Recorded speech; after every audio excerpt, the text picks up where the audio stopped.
Bismillahirrahmanirrahim. Assalamu alaikum, dear students. How are you all?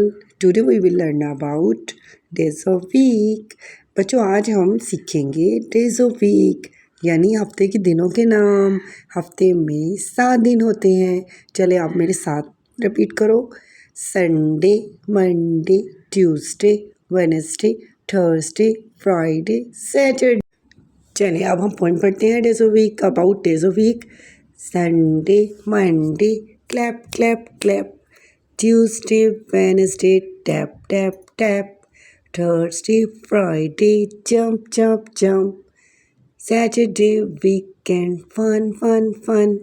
Let's repeat with me: Sunday, Monday, Tuesday, Wednesday, Thursday, Friday, Saturday. जी तो बच्चों आज आपने days of week सीख लिए।